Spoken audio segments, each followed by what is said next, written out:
Akron Buzz, everyone. I'm your host, Sarah, and today I get to hang out with two friends of mine, Jennifer Herrick and Micah Townsend. How are you guys? Good. How are you this morning? Good. I am good, and we are going to talk about a couple things, but they relate together. So we're going to start off with Jennifer, and Jennifer is the director of the Jobs program. And so go ahead and share with our viewers just like the quick version of what the Jobs program is for people who have never heard about it. Okay. And then we'll go into the summer classes. All right. So the Jobs program, it stands for Jump on Board for Success, and we work with teen and young moms and at-risk youth, women at 13 to 35. Okay. We help with employment training, guidance with preparing for the interviews. They get mentors. So we're very hands-on with helping with parenting and life skills and, just being community and family to those who don't have it. Right, absolutely. And I know you have actually a variety of different programs that the girls can go through. Go ahead and share about those. We do. We have culinary arts. So there's 3 courses. It's an 18-week commitment. By the end, you can basically get a job in any restaurant, and you walk out with your level 1 serve safety sanitation certificate. That's great. And then we recently just launched our first round of IT classes. So you're learning on the back end of coding and web design, so right now that's only a 7-week commitment, but we are creating a course 2, and with that course 2, we'll actually be doing like mock websites for businesses in the local Kenmore neighborhood. Oh, cool. That's great. Yeah. So what's going on this summer with Jobs? So this summer, there's a few things Okay, going on. great. So culinary will start again up on July 6th. Okay. Those are Tuesday nights at Goss Memorial in Kenmore.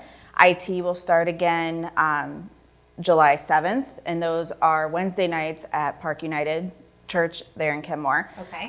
So those are starting all fresh classes Yeah. again, so definitely want to sign up. And then we're doing our big fundraiser June 4th through the 6th up at NoHi. So we completely created the menu. The girls are going to run the kitchen. It's like our own restaurant for the weekend, and that's fantastic. what we're going to do for our fundraiser this year. Okay, great. And that's really exciting. So I want to talk a little bit more about the NoHi event that's happening again. You said, is it June 4th through 6th? 4th Yes. through the 6th, and at NoHi, and they are actually opening up their backyard cafe, and they're going to have drinks. So tell us a little bit more about that. Yeah, so we lucked out on our weekend that they are doing a lot of fun stuff that Saturday up there. They're opening the backyard cafe, so there'll be like music and different things going on, selling beverages and different things as well. So it's just going to be a fun time up there in North Hill that weekend. That's awesome. Now, Micah, are you a part of that fundraiser as well? I mean, partially. Partially. A lot of times when Jen calls you up with different projects, different things going on, she mentioned this NoHi Pop-Up weekend. Yeah. And I was really excited about it. Mm-hmm. And then we had come up with a menu concept. Yes. I want to hear about that. Well, one of the things that as a local bar chef, what I do is I work in bars, I cook and everything, and I try to infuse many different kind of styles and different areas and things together. Mm-hmm. I love NoHi Pop-Up, but one thing I've noticed, I never did any kind of alcohol infusion. Okay. So I created an alcohol-infused menu, and we went over it, we tweaked a bunch of stuff, and then she started working on some of the glazes and sauces. But Cool.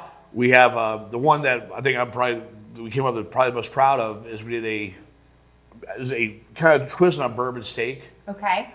We used a Jägermeister cold brew, which is a coffee-flavored Jägermeister, with Dr. Pepper as a brine. And then we turn it into a glaze, and the taste of all the different herbs and aromatics into the steak was amazing. The champagne vinaigrette for classic Cobb salad. Okay. White wine mussels. Do a German beer, German sausage hash with a beer mustard. Ooh, nice. So it's to me it's kind of nice to be able to go. When she does her jobs program, she teaches many different continents, many different styles of cuisines. Yeah.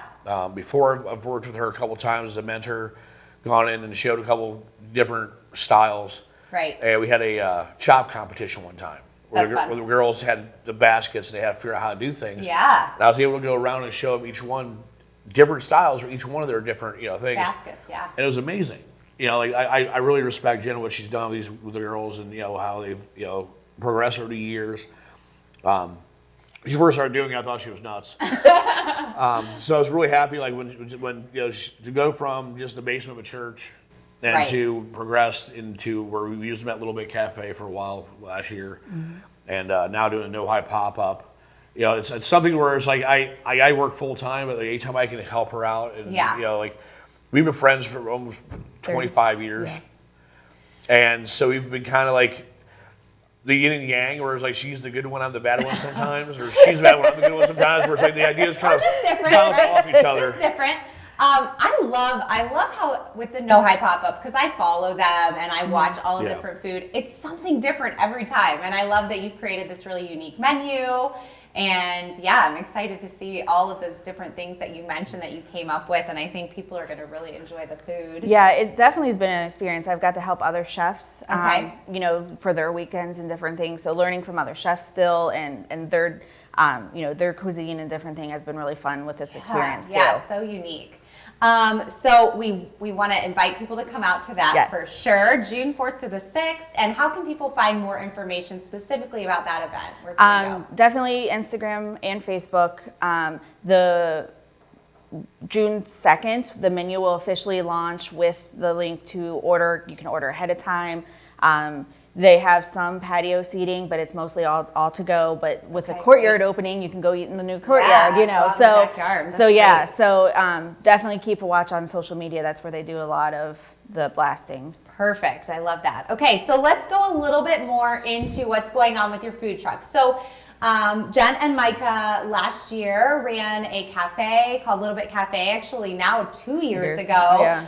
Pandemic hit, there were some difficulties through that with really everybody in life, but they are coming back with a vengeance, with a food truck, and they're not sure of the name yet, but tell us about the food truck and about the GoFundMe and how people can support you guys. So nothing like opening a brand new restaurant 5 weeks before a pandemic hits. Right. Who would have thought? So that was it was a struggle, shifting gears real quick, and we were sad when, we had to close.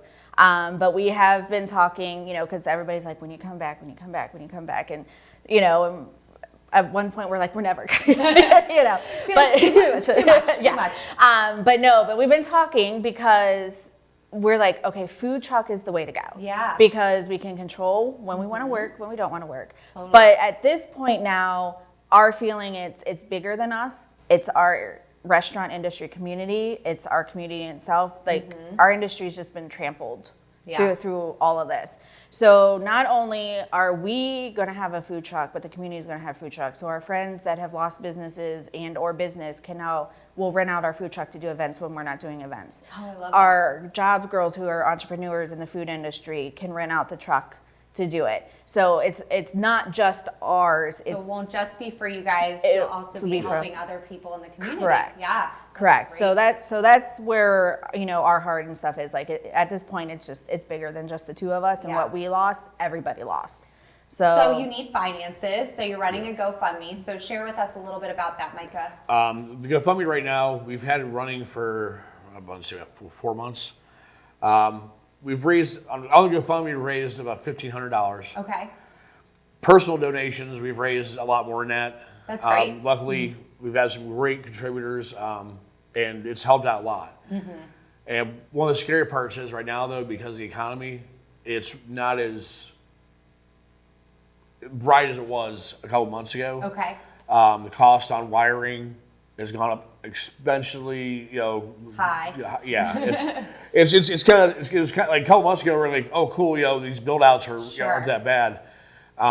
We've had some great donations. The Kenmore Football Little League, they've actually donated 2 fryers. Oh wow, that's fantastic. We still have equipment from past jobs and a little bit, a couple other things that we've had personally. I still do auctions and stuff all the time to help cut the cost of things down. Okay.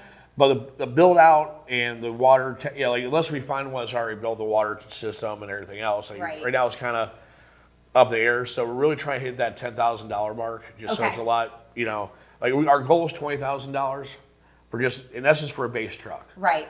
Food trucks already built are anywhere between $40,000 to $80,000. So where are you at right now? Right now, even in the ballpark. Right now, we're around 65,000 to 7,000. Okay. $6,500, $7,000 right where we're at right around now. Okay, that's great. So we're really trying to, like, next month, we are hoping to do some more events. We're hoping to do some more pop-ups, some more, local community events. With me working full-time, it's been kind of hard. Sure. And she's also, as a foster mom, she's pretty much working full-time, plus the jobs program, plus everything else she does. Right. So everybody's busy. Everyone's busy, so it's been kind of hard, and some people are like, well, why isn't this done yet? Why are you slacking? It's like, well, let's can I live? push it forward. Push it forward, and we're gonna the jobs program will be doing the first Fridays, so we'll have some old school Little Bit food for First Fridays. So great. If you've been waiting for a naughty, you're going to get a naughty this summer. So just saying. I love that. So there will be some of that, to help with it and promote and different things too. Well, I'll mention that since we just talked about First Fridays. First Fridays, just so everyone knows, is in Kenmore, and it's on the first Friday of every month, and it'll go from now till October, and it's from 6 to 9 p.m. And so, come and visit these guys, and you can get some old school Lil Bit Cafe food too. So that'll be fun. But I want to direct people to that GoFundMe page. So can you actually share with me how they can find that, if they can find it on your social media? They actually find it on our social media, right on our Facebook page for Lil Bit Cafe Akron. Okay, great. Just type in Lil Bit Cafe Akron, it pops right up there at the top of the list. Okay. I think it's on. I've actually have it tagged on Instagram also. Great. So I mean, it's up there. I mean, bus has been passed around multiple times, and just kind of look for it. Yeah, but maybe we can get some new faces, especially people are seeing, hey, this is bigger than you guys, like you mentioned. This isn't just about your restaurant, which is important and wonderful. But you're going to, spread the love and share it with other business owners, and that's fantastic. So I feel like people would want to donate to something that's such a good cause for our community. It's for me. It's just watching over the past couple months and how what restaurants have been and how right now places are so short staffed. Yeah, it's unbelievable. But there's also times where I've had a lot of friends, a lot of different chefs out there. They want to go do an event. They want to go try something new, or they want to try a new idea or try a concept, but they don't have a mobile kitchen to go out and try it out with. I've watched pop-up places come to bars all the time, and it's a nice it's a cool concept to have a nightly pop-up happen at a bar. Right. But at the same time, you don't have all the equipment you need. You don't have all the assets. Absolutely. I've seen guys cooking, on a George Foreman grill. Right. And it's kind of like. And this is a way that they would have everything with them, and they could take it to an event. That's a really great idea. I don't think I've heard of anyone doing this before. Have you guys actually seen this happen before, or was this an original idea? That was kind of original idea. It was mostly because I was talking to some of my friends, and we were. Everybody's kind of laid off at that point in time, and we're all kind of going to, well, what's our next move? Yeah. I'm turning 40 this year, and most of my other friends are in the same boat. We're all kind of going, okay, what's happening? We've been doing this for 20 years, and look where we're at now. And like my one friend, he was working on a spice and herb company, and my other friend was working on another concept. And most of us, I was getting ready to be done with it last year. I was working at Summit County Jail. I was a supervisor down there in the kitchen. And I wanted to be done. I was like, I don't want to deal with kitchens anymore. I don't want to deal with the stress. And people just kept kind of in my ear about it. And I'm like, if you get to a certain point in time where it's like, you just want to go, fine, I'll do it. You know what, though? These people got in your ear because they saw that it was something you were good at, and that it was something that you were passionate about, and you were just going through a season. Yes, which I think a lot of us were last year. And so we do need to lift each other up and help each other get through those times and say, hey, remember before the pandemic, you were really great at this, and let's get back to it. So I appreciate both of you so much for what you do, the jobs program, and all of the skills that you have as what did you call yourself, a bar chef. I'm excited to eat some of your food, Micah, this summer. And definitely I want to remind people to go to the NoHi Pop-Up, June 4th through the 6th. Check that out online. And go to your GoFundMe, go to Little Bit Cafe, and check out the GoFundMe page. Thanks for being here, guys. Thank you for having us. Yeah, absolutely. And thank you guys so much for being with me today. As always, I just love being in the studio with people again. It's just so great. And we want to make sure you subscribe to our YouTube channel. Also follow us on Facebook and check out our brand new Roku channel. See you next time, guys. you.